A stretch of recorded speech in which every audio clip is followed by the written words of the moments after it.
This is Entrepreneurs Get Visible, the podcast for people who want more impact, influence, and income. I'm Anna Parker-Naples, and I'll be sharing with you proven methods from leading entrepreneurs that help you get visible as an authority in your field. Because anything's possible when you get visible.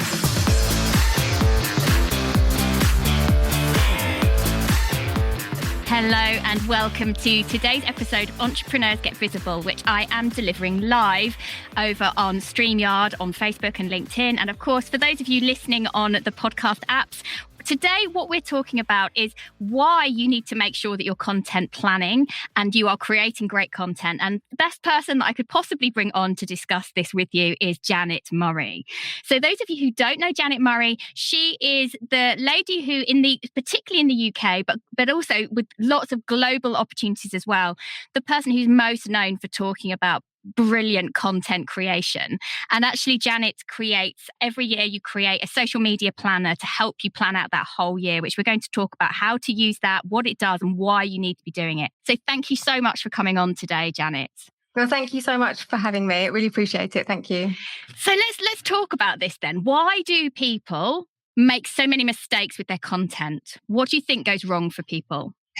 I think that we're all really good at creating content naturally, I think, because we create content for each other like all the time. We tell each other stories and we entertain each other and we engage each other by sharing content. We do that naturally. But I think it's a little bit like when you put a microphone in front of somebody or you put somebody on camera and suddenly the things that are really easy to say suddenly become really difficult. We become stilted. We become boring. And it's not fluid. And actually, that's what happens with a lot of people's content. It's as soon as you say it's for business and it's to promote your business, people suddenly become these really boring people, like people who were previously entertaining and engaging, suddenly become the most boring people in the world.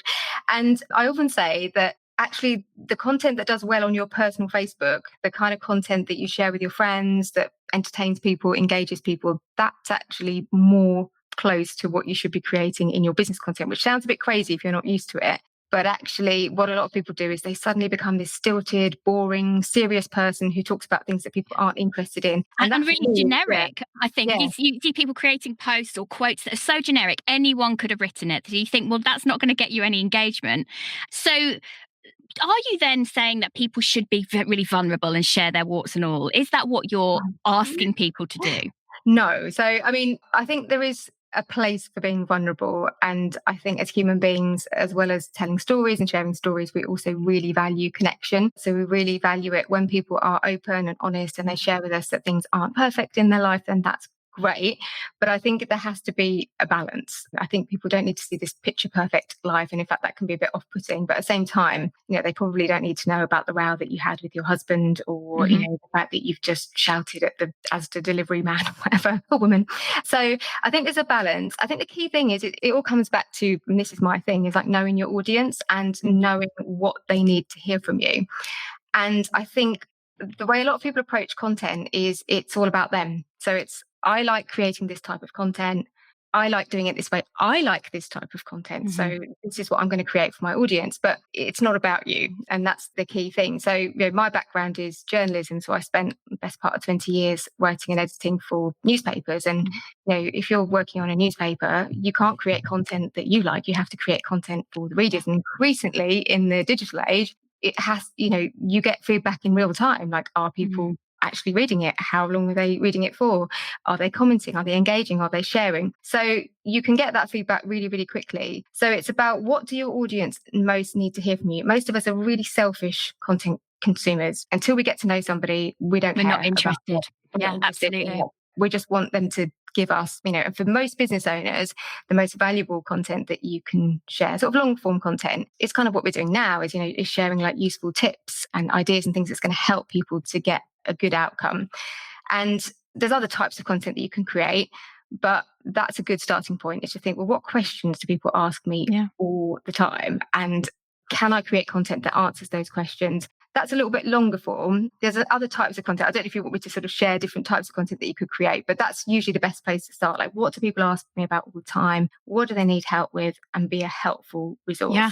And being a helpful resource without being a robot. I think that's really important, and letting people see a snapshot of your life beyond your business. and letting people know that you're not perfect as you're creating a personal brand where you do want to come across as professional and kick ass at what you do. So I'm going to just share a little story with you guys. So Janet and I today, it's all kind of come together a little bit. I've got my glasses, not my contact lenses. Janet was like, I've not done my hair.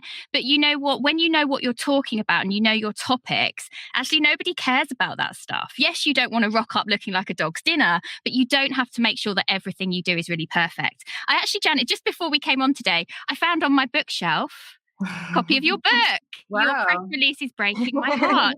So I think I bought this when I was just starting out in the online space. So it would have been end of 2016, early 2017. So that was kind of, I think I found you on Amazon to start with. That's how I came into your world. So that clearly is because you had this background in PR.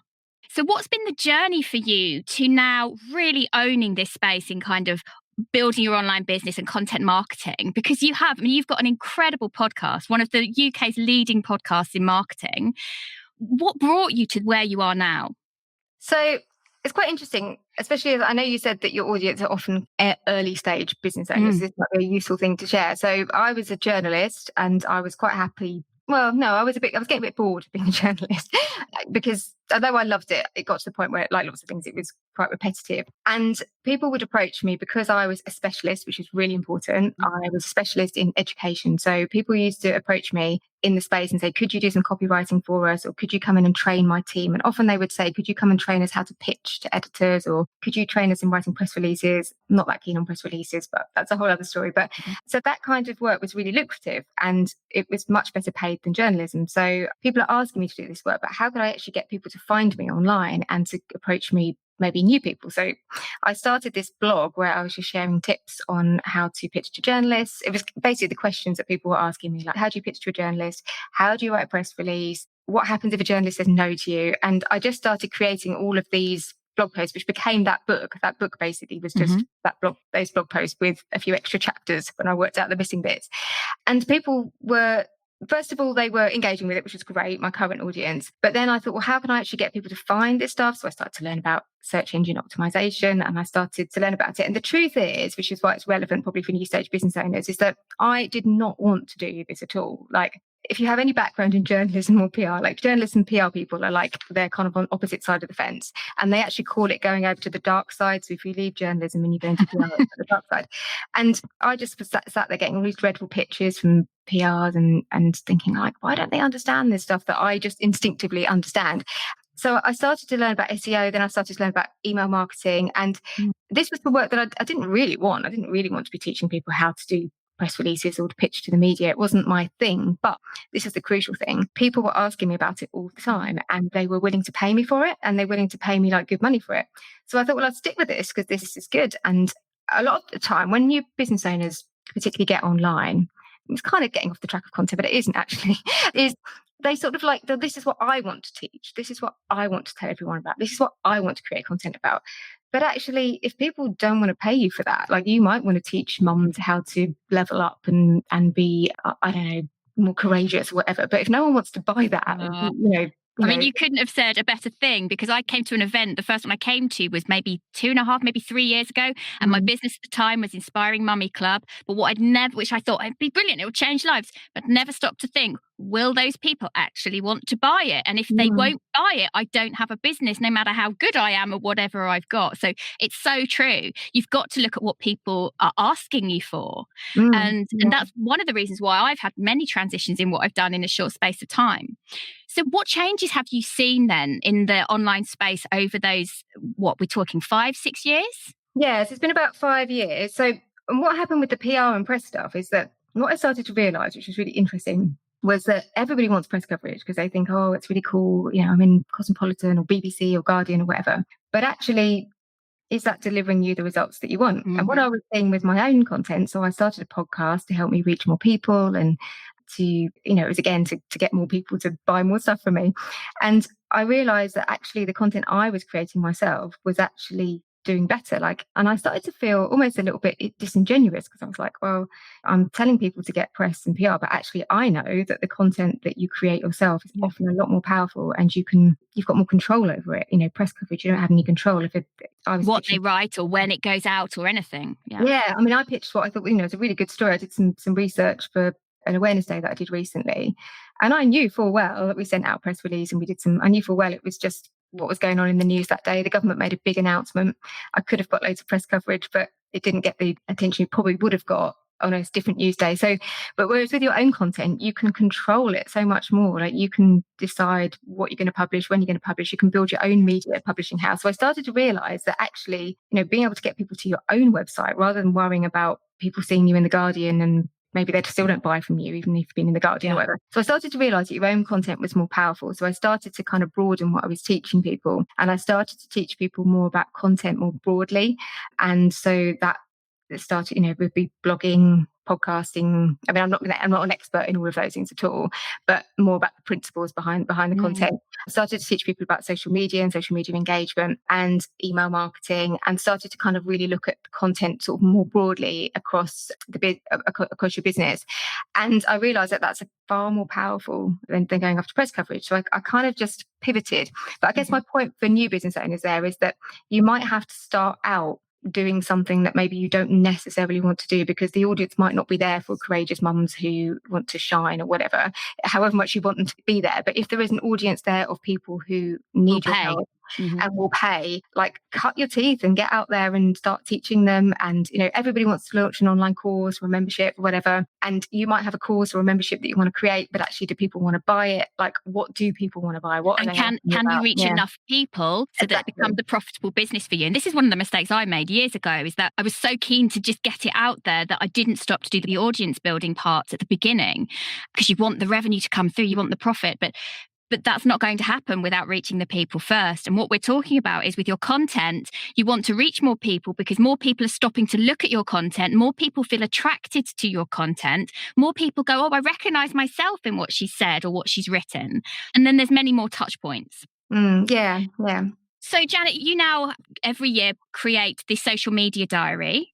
Tell us a little bit about that and how you see that as a tool for people to expand and improve their social media. So the diary, like many things in my business, kind of came about by accident. So as a journalist, you work on, you have two types of content you create. One is off diary content. So one's on diary content. So that's things that are coming up, events and key industry things that are going on or whatever, which you could plan for in advance. And then you've got your breaking news stories, which is your off diary stuff. Have I done that the way? Yeah. You've got on diary and off diary. I hope I haven't said that the wrong way around. Anyway, there's two types. And what I noticed is that because I'd worked as a journalist, I felt like I just understood content. So I understood what people would be interested and what they wouldn't be interested in. And I understood a really crucial thing, which is timing. Because my editor always used to say to me, why do people need to hear about this now? There's got to be a reason why we run this story today or next week or whatever. But I noticed that a lot of my fellow entrepreneurs, they just didn't get it, and they didn't really understand the importance of timing. But also sometimes they were spending ages creating content that actually they could have created something in 2 minutes. So I don't even know where I got the idea, but I got this idea to create this diary with awareness days and key dates. The idea being that you have prompts to help you come up with ideas. So we just published the 5th year. It's an A4 desk diary. It's got key dates and awareness days, but it's not just a diary. It's a content planning tool. So it's got annual, quarterly, monthly, weekly, daily planning templates, and it has full instructions on how to use it. It's very beautiful. We let people choose their covers. We have 4 beautiful covers, and that's always the thing, people choosing them. And it's really developed. It's got much better over 5 years, as you can imagine. Because you tweak and you test and develop and go on that journey. And I developed a membership to go with it now. So I've currently got 525 people, I think it is. They have a membership and an event that goes with it now. So the whole thing's just kind of organically. So we have an event every year, content planning event, and a membership that goes with it, which is great. So that's another source of income. But it's really about helping people to create content quickly. So I mentioned before, and there's one really important type of content to create is there's different types of content you need to create to attract different people. So a mistake a lot of people make when they get online is they think they can make 2 social media posts and they can sell out a course or a program, and they miss out the fact is that people need to get to know, like, and trust you. So something like what we're doing now, like a podcast or a blog or a YouTube, like people will watch those and listen to them over time, and gradually then they'll get to the point when they're ready and they'll buy. So there's that type of content that you need to create. But there's also just kind of like engaging content where people can get to know you. So awareness dates are brilliant because you can literally create, you can take an awareness day and you can just ask a question, and that's a social media post. So, it's chocolate cake day. Like, do you like chocolate? Or it's like mince pie day. Like, I posted something on Twitter. I'm not joking. I posted something on Twitter the other day, which was like, seriously, is there anyone who actually likes mince pies? And I got the answer was, of course, yes. Yeah, 72 replies, like, because I hate mince pies. But often we overthink this thing, and we also think it always has to be about business. But just asking people, I don't know if it's, I'm just trying to think of some, I've got a diary on my desk. I'm just trying to have a look at full of some dates, but I'm about to like drop a load of stuff as well, I think, from my desk. But, if it's Christmas tree day, have you put your Christmas tree up yet? Often actually just asking questions which are not about business just gives you a little prompt. You can create. They're about real life and real people and how they really. Yeah. So it gives you that opportunity then to create engagement. Yeah. Because it's a conversation. Yeah. And the thing about social media, something that people struggle with when they get online, I must get asked this like a million times a week. So I've just started a Facebook page or an Instagram account and I'm not getting any engagement. What should I do? So what a lot of people do is they just post stuff and then they expect that people are just suddenly going to come out of the woodwork and comment on it. And you actually have to work quite hard to almost like the algorithm. It's like you have to train it.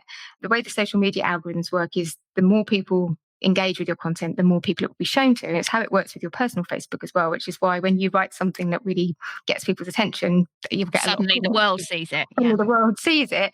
And it's the same with yours. And in the beginning, like, a lot of people don't believe me when I say this. And then there's something else that they say, which I'll tackle in a second. But you have to go out and ask people, like, do us a favor, go and comment on that. It's like when a teacher puts their hand, asks a question and no one wants to put their hand up. Like, people seeing other people comment encourages other people to comment. So you actually have to work hard in the first place to get people to comment. A lot of people say, oh yes, but then you're building the wrong audience. You're getting your mates or your mum. So obviously, ideally, if you can get your ideal clients to comment, great. That is a better option. But ultimately, you just need something going on there so that your content gets shown to more people. And you have to train the algorithm, because if you have one good post, then the algorithm will be like, oh, well, what Anna posted last time was really good, so we're going to show this to more people.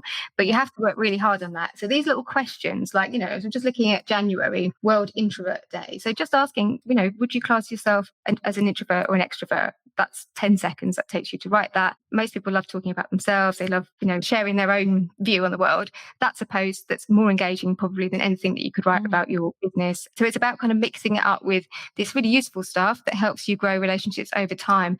But also, it doesn't have to be heavy. It doesn't have to be heavy. No, and it doesn't even need to be about your business. If you can get a business angle, brilliant. But actually, people soon get bored and tune out if all you're ever doing is talking about your business. So, Janet, you're at a stage now where you're kind of everywhere. Is there a platform that you actually prefer, that you find the easiest to get engagement on? Well, the thing is, it's changing all the time. So Instagram is my favourite social media platform.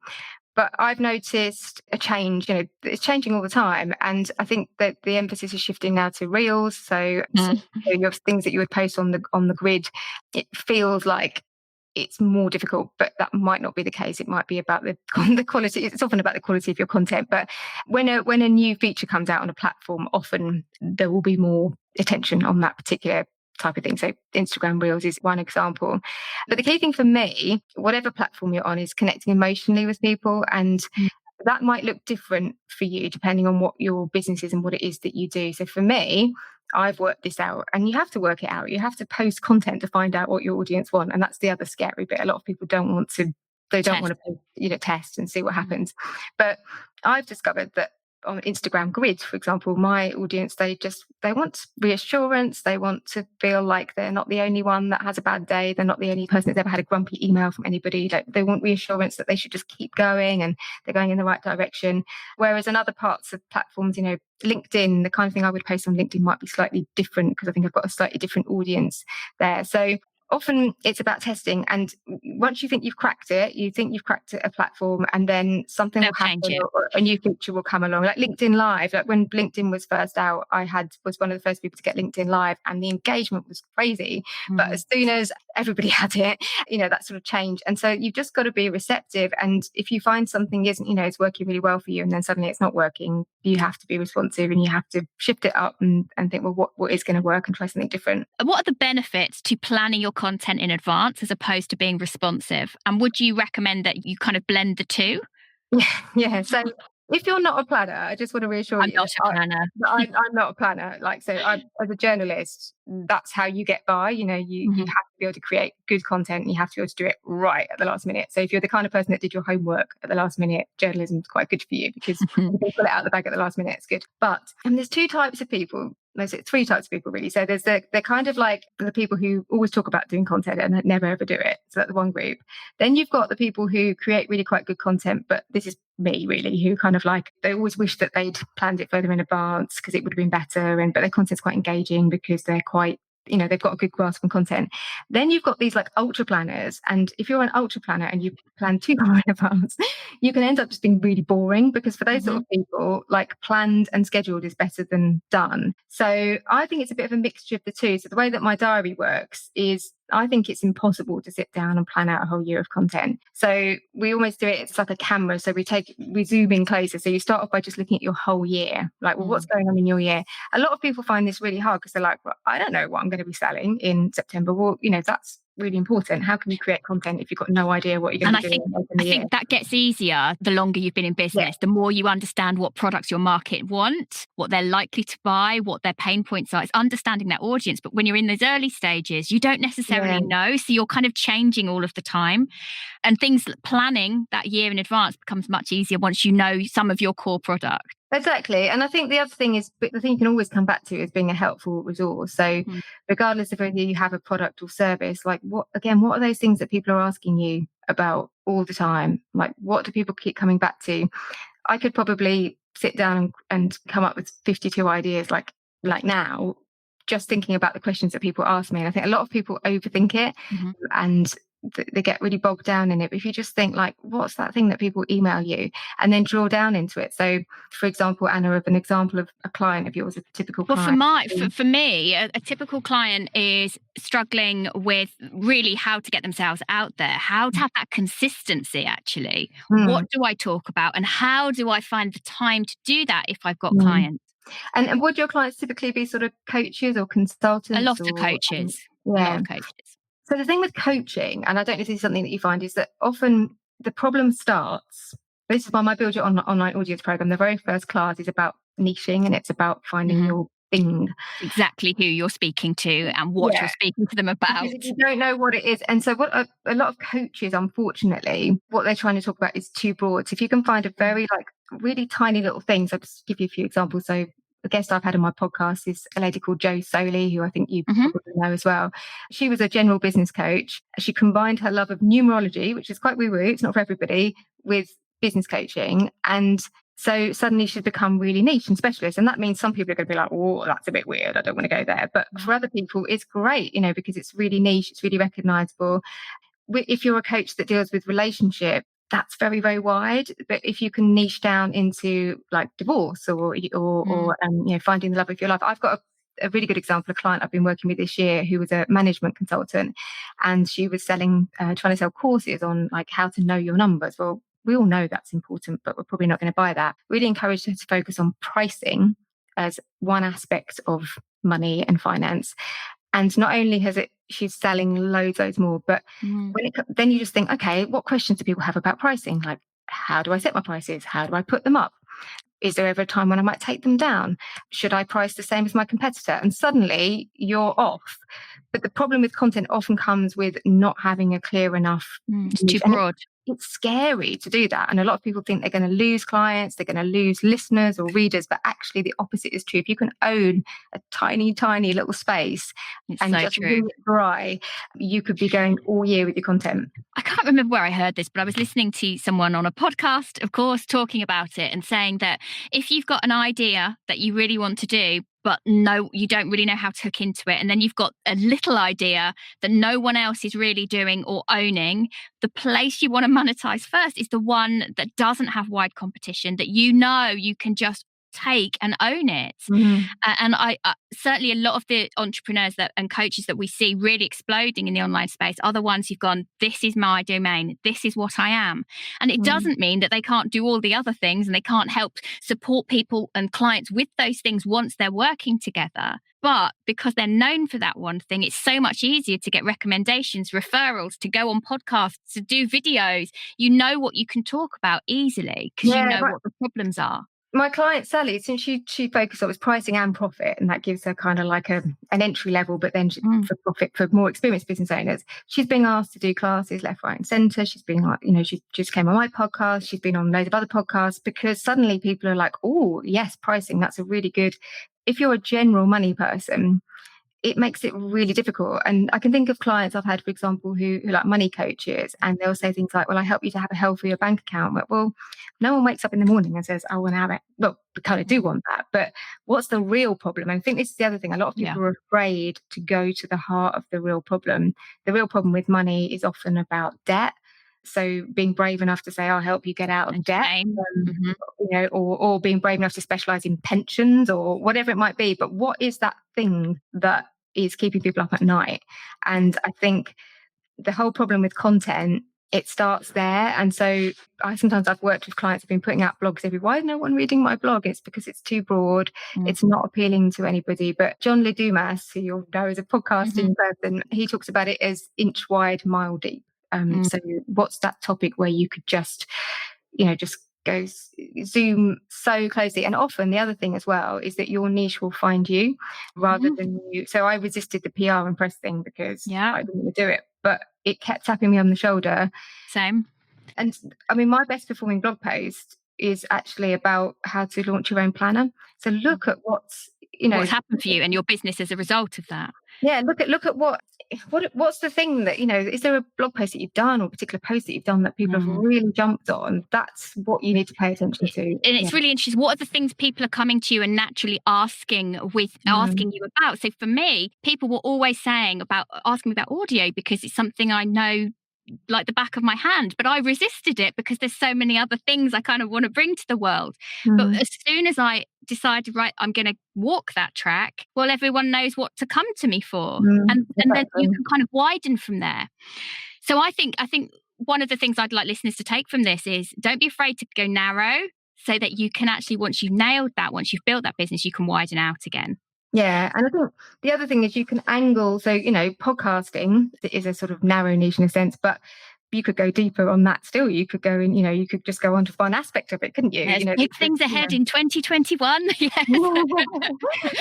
But also you can apply that, my friends who run the membership guys, that they have a membership about running memberships. And I had Carrie, one of the founders, on my podcast, and she was saying, like, the thing is, if you want to talk about email marketing, you can still talk about email marketing. You just make it relevant to memberships. If you want to talk about blogging, you just make it, So you can still get to talk often about the things that you want to talk about. It's just that you just need to bring it back to that key topic again and again, and it will just make your life so much easier in so many ways. So Janet, I'm going to make sure that we get the links for you for the social media planner. What would be the best way for people to connect with you if they wanted to after this interview? So the best way is via my website, which is janetmarie.co.uk, and on social media, Instagram. So at Jan Marie UK. Most of my clients start with my podcast. So but it's been the Janet Murray Show. I just changed the name, actually, causing myself all kinds of problems, but I've sorted it out now. But it's a Build Your Online Audience podcast with Janet Murray. And we look at all different aspects of online. It's a fabulous show. Social media, we do that a lot. Yeah. I often listen in the shower, but there we go. That's good to hear. So what would your advice be then to Janet for someone who is just thinking, how am I going to get out there and create more content that gives me more visibility? What would be your advice to get started? So first of all, just think about, like, who's your audience? Who do you want to speak to? And what do you need to say to them? And what is it they need to hear from you? It's not about what you want to say. What do they need to hear from you? So it's back to that list of what are people asking me about all the time? What do they want to know about? And the more niche you can be with that, the better. And the other thing is you have to get vulnerable, not in the sense of airing your dirty washing, but be willing to fail. And what's the worst thing that can happen? You post something. I still post things that bomb all the time, and I just take the learning and I go and try something else. And then you have to be brave enough. If you don't put any content out there, it's like running. So I'm a runner, and one of my running coaches said, the only way to run faster is to run faster. The only way to get good at content is to put content out there. Yeah. And sometimes you'll be really surprised by the stuff that resonates, and that will tell you where you need to go. But if you're sat at home thinking about publishing content and not actually doing it, then you're still going to be in the same place. Yeah, get on and do it, people. Stop hiding and get out there. Well, thank you so much for coming on to the show today, Janet. I'm sure lots of you have taken all sorts from today. And check out in the show notes later, there's going to be the link to Janet's social media diary for 2021. Thank you for coming on. Thanks so much for having me. Thank you for listening to Entrepreneurs Get Visible. To get your free checklist on how to raise your profile and to find out about our community, go to annaparkernaples.co.uk/get visible.